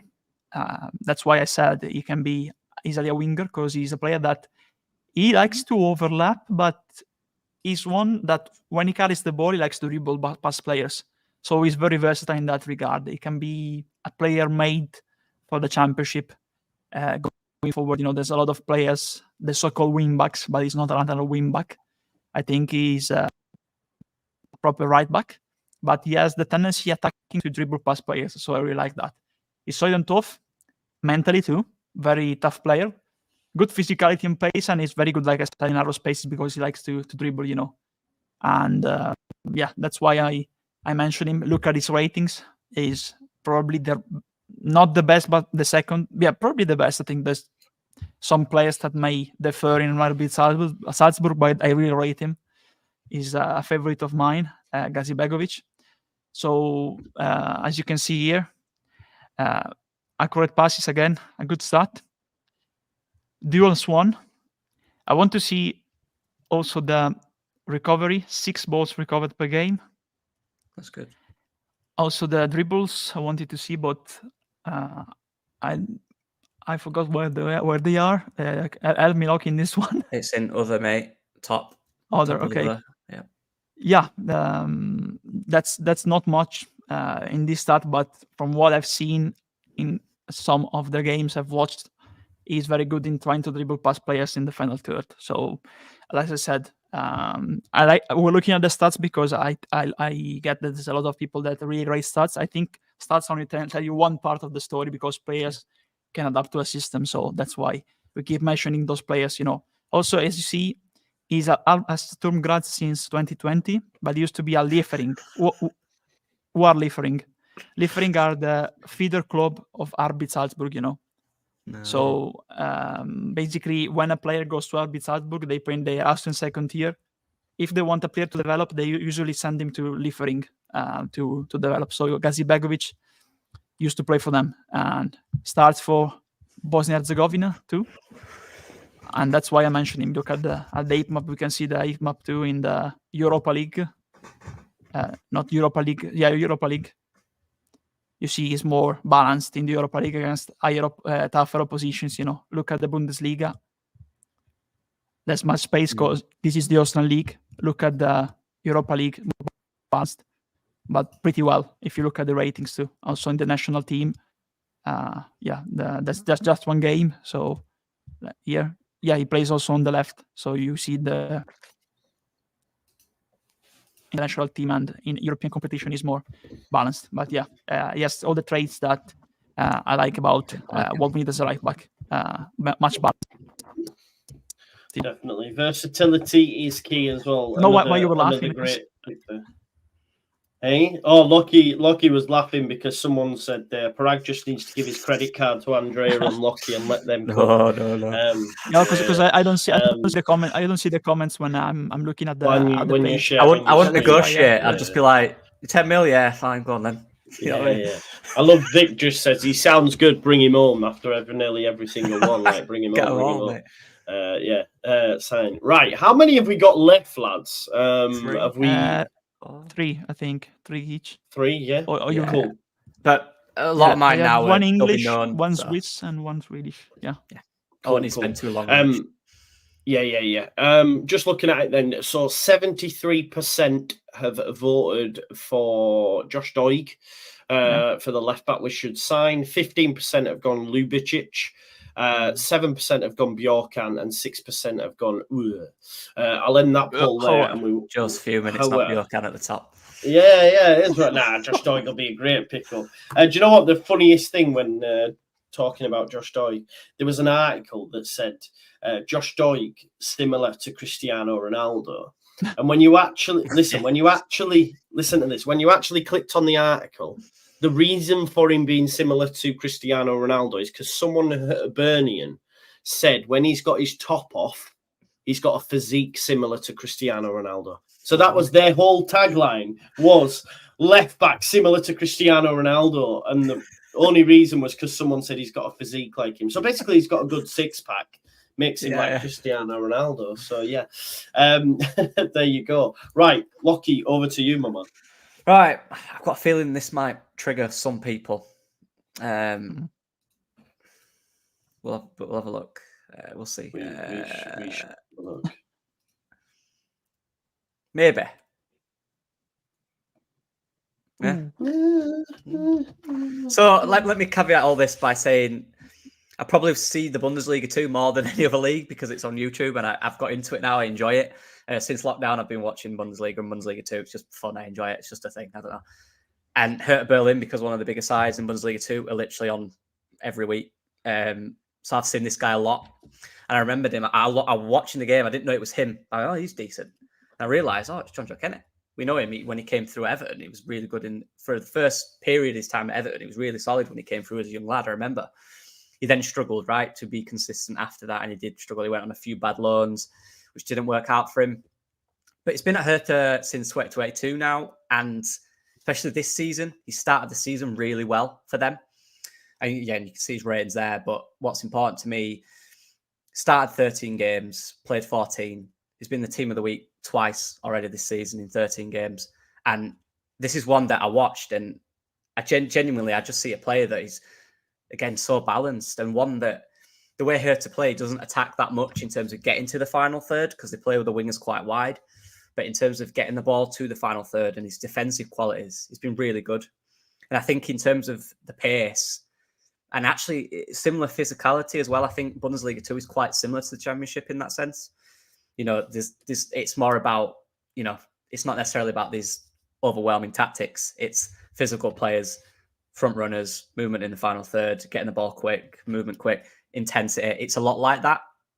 And it's honestly just been really solid this season, both going forward when he's been allowed and defensively. And it's just starting. I thought, is the type of player for me who, again, similar to Matteo last time, who kind of had that hype when he came through at Everton, kind of struggled to really find form in the Prem. I think he went to Celtic, didn't he? He'll be down here.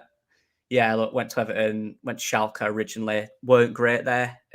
Came back, weren't great. Went to Celtic, weren't fantastic.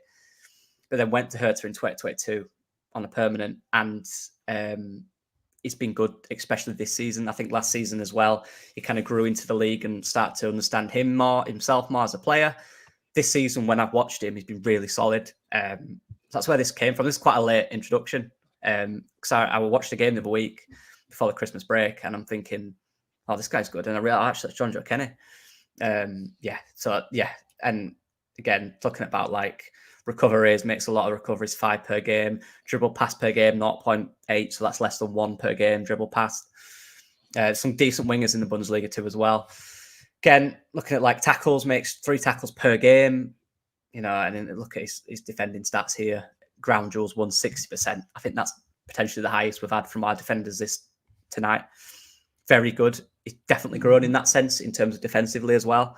For me, it's just about him being allowed to go forward in the system. Because I remember when he came through Everton, he had that license, and that's what made him stand out a little bit when he was so young.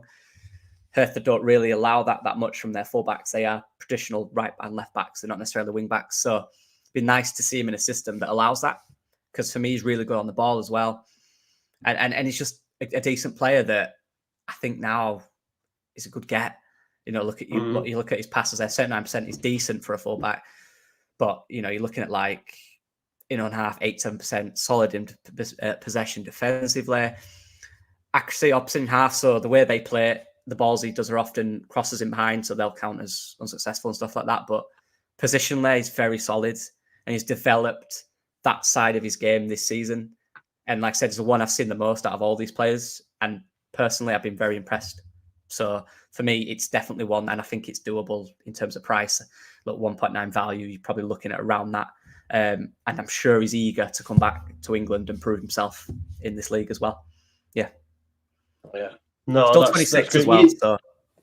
Yeah, you forget. This is what I'm saying. When you mentioned Jonjo Kenny and the fact he's 26, I'm thinking he's almost near retirement age. He was at Everton, you know what I mean? And it's like, it's mad to think that he's gone over to Germany and he's rebuilt his career in a sense. So he started really, really well this season. He's done really well. Yeah, no, that's quite interesting. Yeah. Right, Andrea, over to you, my man. Yeah, let's get back to England. We go back again to the Championship. A player that can be similar in terms of knowing the formation for 2-3-1. So here he is, Callum Brittain from, of course, Blackburn. Nice. Let's start by saying that today Blackburn sold, not sold. Their Yeah, captain. they sent Lewis Travis on loan to Ipswich. So we all know that Blackburn had problems recently in terms of how they are owned, and they had bumpy, a lot of ups and downs during the years. Recently also you can see that by the crowd numbers. They have fallen a bit in the recent times after they got promoted back to the Championship from League One. They're not a club going places right now, of course.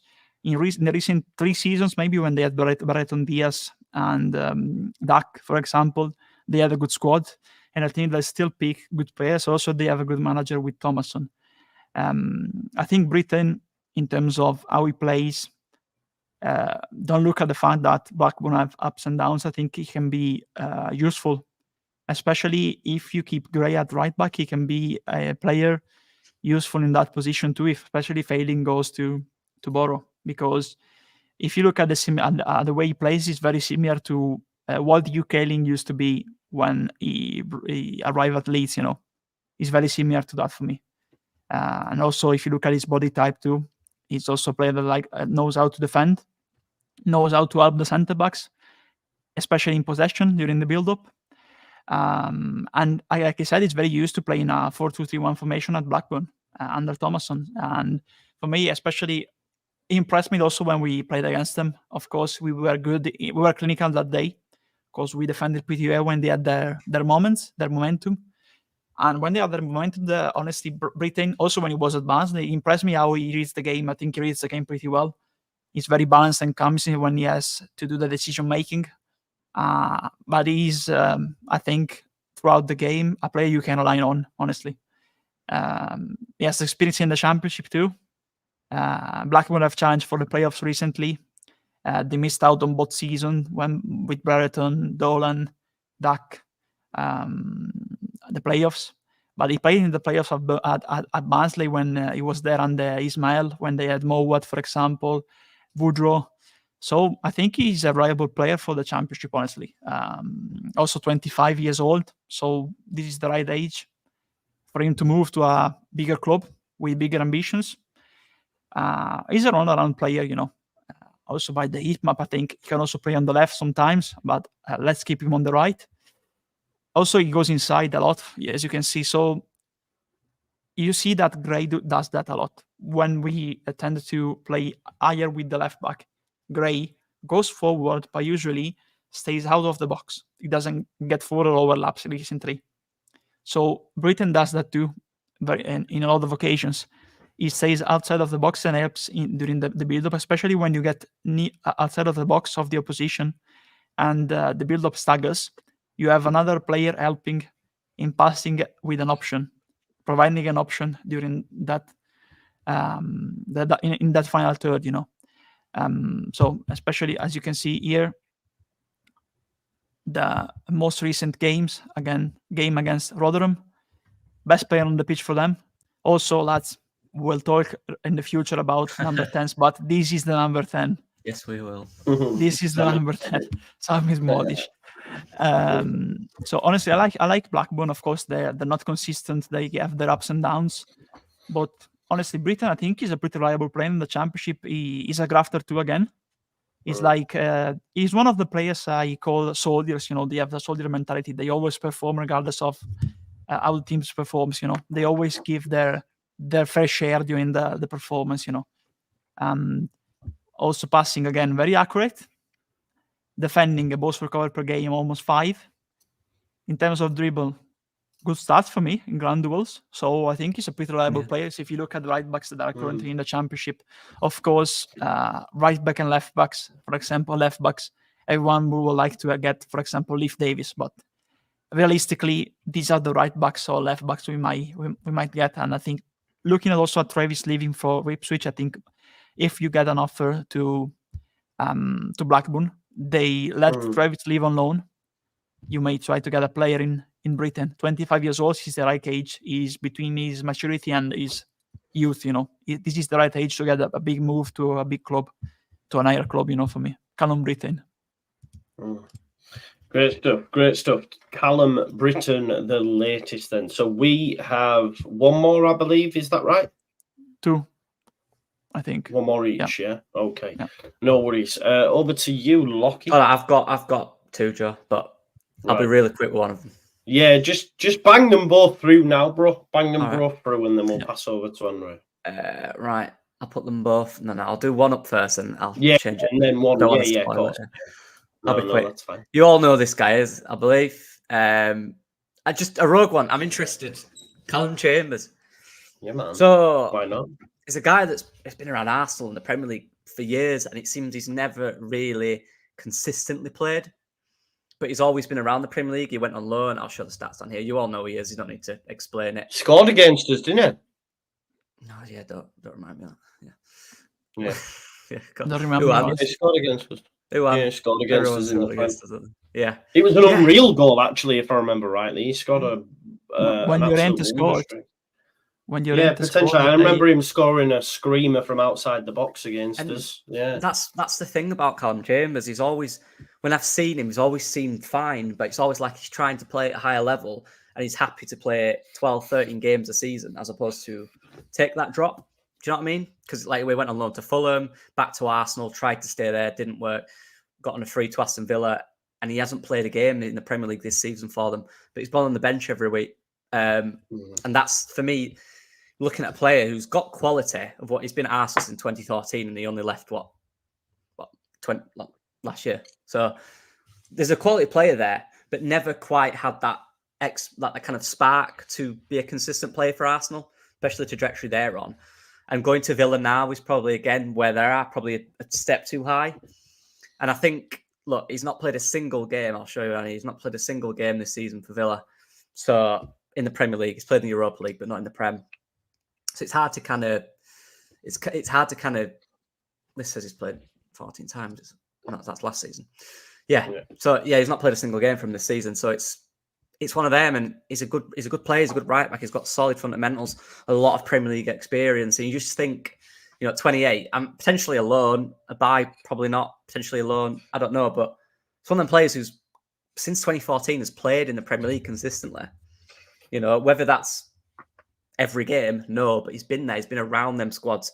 He's been trusted on by different managers at Arsenal, at Villa, when he went to Fulham the other year. Yeah. So he's got that pedigree. That player is there. But now he's not played a single game this season in the Premier League for Villa. I feel now maybe is he worth at 28 to take that step down and kind of reinvitalize his career. I just think it'd be an interesting option, a guy with experience. And I just think he's, as well as saying that, I think he's a solid player. Whenever I've seen him, he's very solid. He does the simple stuff right. He's good at defensively. From what I remember, he's got a decent cross in him. Obviously, we know he's got a decent shot as well. So it's kind of, it's one of them where you're looking, thinking, there he is as a centre-back / right-back. He's played centre-back as well, strong physically. You don't stay at Arsenal for that long with being a bad player. Is he their level? No, probably not. It's probably not been for years. But does that mean he's a bad player for us in the Championship? Absolutely not. I think you think any other player signs him in the Championship, you go, wow. So for me, his fundamentals are decent. Look, decent passing stats, his defending as well. Look at his duels, all above the 50s. Just, I don't know. It's one of them things for me. I just feel like, again, if you can't get people and he's not my first choice. I just saw it. I thought, it's interesting that he's not played a single game. Show. So there's that one there, and just give me 1 sec, and I'll do the final one, which is probably very ambitious, but you just never know. Just give me 1 second. I need to find him on SofaScore. What's the chat saying about Chambers? I imagine it's a bit decisive. There's a Villa fan in there, Vlaho Villa, saying you can have him. Fine. But again, we're judging him at the level as a Villa and the top of the Premier League, right? And he's not that level. Same with you look at Ampadu, Chelsea and fans didn't rate him. For us, he's unbelievable. So of course, right, here he is. Final one. Here we go. And Johnson. Played the other day, actually. He played really well as well. Yeah, the last few weeks he's been playing, which it makes. But I think that was only his first start, though, bro. It was only his first start. He was injured before. He had an injury before. Yeah, right. Okay. But he's one of them players again, and we'll look at his thing here. He's kind of been around. We'll look at last year. He's kind of been around that West Ham side. Look, played 17 times, started 9. And again, this year hasn't played till recently. Again, injuries, but I still don't think he's first choice there. I think no, he's not. He got back in. Yeah, they've got a few, and they've got a few good fullbacks in West Ham. And with them playing the Europa League, they'll be attracting these higher players. Look, he's 23 now. Does he want to be a solid performer? Is the Championship a step too low for him potentially?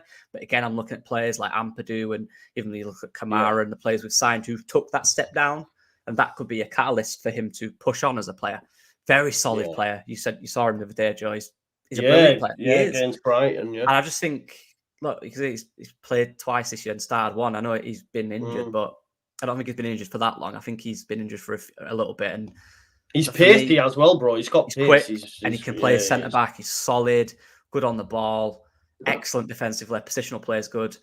I just think at 23 now is at the point where he has to play week in, week out for West Ham. I'll take that step. Look, maybe the Championship is too low. Like I said, this is ambitious, but we've got players that arguably shouldn't be in this league. We've signed them. Joe Rodon probably shouldn't be in the Championship. Ampadu arguably shouldn't be in the Championship. We signed these players that arguably shouldn't be here.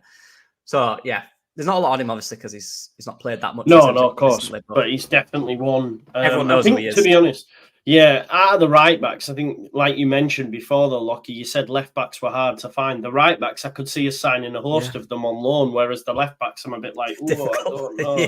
But the right backs for sure. The only problem is that why don't clubs like Luton, for example, or Sheffield United, look at those players, because they'll be really good. For example, those ones for me too. It's madness how they didn't think about them. But they don't always, do they? And again, I'm looking at Rodon. Like, surely one of them could have got Rodon on loan. Do you know what I mean? Just players like that, and I'm just thinking, even if it's a loan for 6 months, Yeah. Surely playing consistently every week will do him great. I don't know. Yeah, Matt Doherty too, for example, another one. Yeah, another good shot. Playing at Wolves. Okay, I'll go with the last two of mine. So the first one is from Sweden, from Hammarby, the same club of Nathaniel Adjei.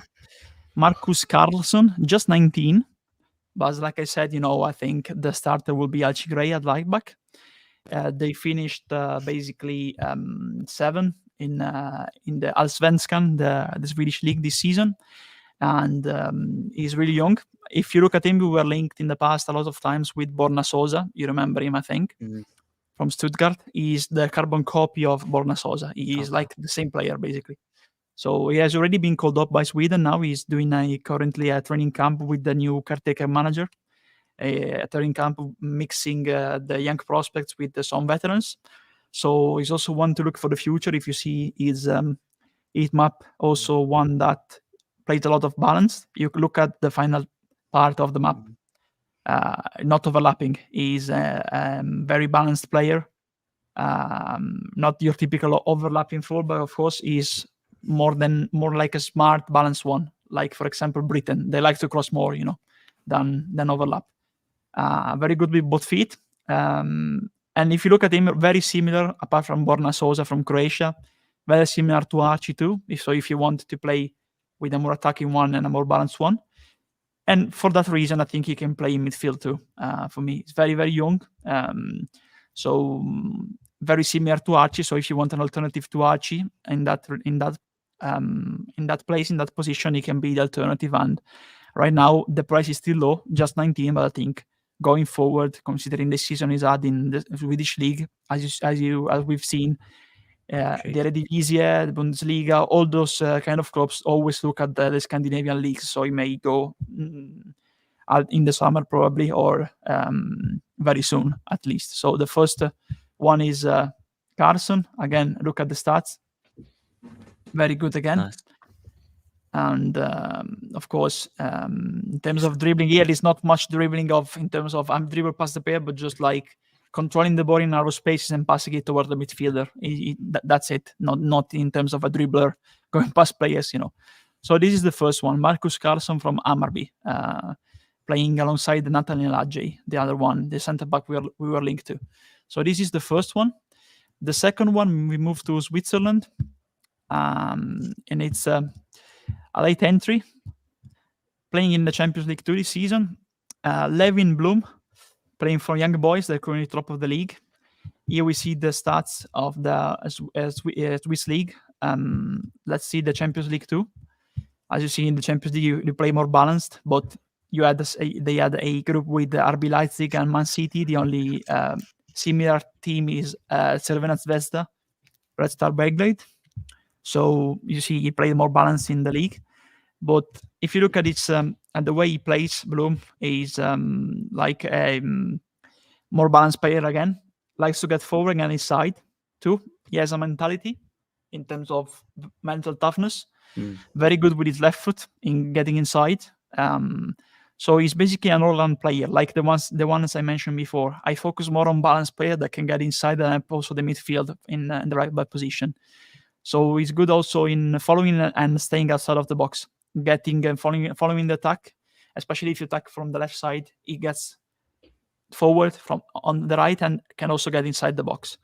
So I think he's another one to look at. Not probably the main choice, but now he has Champions League experience this season. So honestly, he can be also in the midst, in this list. Of course, my priorities, my top players for me are others, but I think he's a valuable option if you look at him. Honestly, for Young Boys, I think Bundesliga probably in the future too. 22 years old, so 3 million. So might be the good time to get him now. I remember they had 2 players, Young Boys, in the recent seasons. Silvan Efti, who moved to Genoa in Serie A. They had a good campaign, good performances in the Champions League. They had Silvan Efti, who moved to Genoa, and Michael Abischer in midfield that moved to Bologna. So as you can see, if you have good performances, you can move to Serie A, to the Bundesliga, but why not move to the Championship then? I think in terms of pool, the Championship has is pedigree, too, in that regard. 100% it does. Definitely not the 11th ranked league in the world or something like that. I remember hearing once. It's definitely up there. Right, let's put together the poll before we finish up for the right backs. There's been so many names I've forgotten. Conor Roberts definitely has to be on there, right, lads? So we got Conor Roberts. Who else did we have? So we had right back ? Right. So we had Pablo Maffeo. Roberts. I'm gonna say Gazi Begovic maybe, because Hume probably a bit difficult because you have to make a big offer to Sunderland, So I'd rather put Gazi Begovic in there than Hume. GA. The hardest name. Yeah. I've got Begovic down. I've got Begovic. Gazi. Is that GAZI? GAZI, yeah. Yeah, okay. And then shall we put Chambers in there, do we think? Chambers or Brittain? What do you want? Chambers, of I course, you want. Yeah, I want Chambers, right, I'll put that poll out. Right back, Roberts, Pablo Maffeo, Gazi Begovic and Chambers. While people vote on that poll, Andrea, who would you pick? From all of them, of course, if we had, regardless of the situation, Trai Hume. Apart from that, probably, Gazi Begovic or Brittain. Probably Gazi Begovic. Because he's more good in attacking phase and overlapping than Brittain. Nice. Lockie, who's your pick? Trai Hume. I'm taking Conor Roberts out of it because we're already linked, so I don't count. I'll say Trai Hume or I'd love like Maffeo, just because I like from Roberts, play like that. I love Roberts too. Yeah. Apart from Roberts. If Ben Johnson was possible as well, I'd be 100%. Yeah, I didn't put Johnson in. I just don't think. No, probably not. He'll be possible. Sam, man, I don't have enough paper. To make notes. These two are the goats with this sort of stuff. I hope you've enjoyed it tonight. Anyway, folks, it's been an education. It's been a clinic. It's been long. It's a lot longer than 2 hours, and I'll make sure we'll make sure, that the next one's not as long. Someone did ask earlier on, will there be a centre-back scouting report? What other positions should we be looking at, do you think, lads? A 10 would be a good one, I believe. 10. I've got some good I've got some good names for that one, for sure. Yeah. What about 9, or do we not see that happening? 9 too for me. Yeah. 9 too for me. Yeah. And maybe we could even look at centre backs as well, because obviously you've got Cooper leaving, Creswell potentially leaving. That's quite interesting, actually. We heard in the presser about Cooper not being 100%, that we might see Creswell at centre back alongside Rodon. I know it's not ideal having 2 right-footed, but yeah, I think he plays at the weekend. Yeah, that'd be interesting. Do we think that we'll get any of these players, lads? I think it's fair to say that a lot of them are possible. I think in terms of funds, you're not asking a lot of money. You know, it's whether, of course, the club allow them to leave or they want to leave to the Championship is the question for me. Or, you know, obviously whether our club want to buy a fullback is the first question. But having said that, I think bar maybe 1 or 2, you know, you want some exciting ones in there. But I think a lot of them are fairly reasonable, if I'm being honest. I agree. If you were to put your money anywhere, out of all the players we've mentioned tonight, and you're allowed to use Roberts or Doig, which one do you think's most likely to walk through the door at Fort Parch? Roberts. I Been alone think as well. Roberts is. Yeah. I think Roberts could be done pretty soon, to be honest. We shall have to wait and see, and it's one that I'm happy about. In terms of the poll, it's not been up as long as the others, folks, but we've got. I'm going to end it now. We've got 57% Roberts. Where's it gone? 57% Roberts, 15% Gazi Begovic, 14% Pablo Maffeo, and Chambers with 12%. There you go. That's your vote. Listen, we've done nearly 2 hours. It's now 12:10. Wow. It's like 1 a.m. Yeah. I was going to say for Andrea, poor Andrea, it's 1 a.m. So yeah. Friday night. Listen, honestly, thank you both so much for taking the time to do this. We'll arrange one for next week. I assume the lads are very busy at the minute, but that'll be one position, so it'll be shorter, don't worry. Yes, one position. Yeah. And by the way, I wanted to say thanks to everyone who watched and for the comments and the feedback. Really much appreciated by everyone. Yeah, definitely. We will have a transfer show during the day at some point, folks, and then probably a big match preview live before Peterborough, and then on Sunday, obviously, we've got the Peterborough versus Leeds watch along post match. All that sort of shit. So keep it locked at the Just Your Football Show. Lockie has a channel, Unambiguous, at Lockie Leeds. Okay, he's actually done an extensive scouting report on Conor Roberts just now. So make sure you subscribe. He's got a nice little cap on as well. So yeah, I'm gonna put it in there. It's in the chat. I always forget to put it in the description. I am sorry, but there you go. It's there. Make sure you check it out. It's just Lockie Leeds. André on Twitter as well. Yeah. Vlaho Villa. This is always a great thing as well, to think that a Villa fan. Yeah. And this should be respect to you lads as well. Like the fact that they've stayed through the video and they don't even support the football club says they rate the content. So thank you for that. Smash a like on the way out. Subscribe to the channel. We'll see you all. We'll see you all very, very, very, very soon. And thanks everyone. Peace out. Have a nice evening. Enjoy your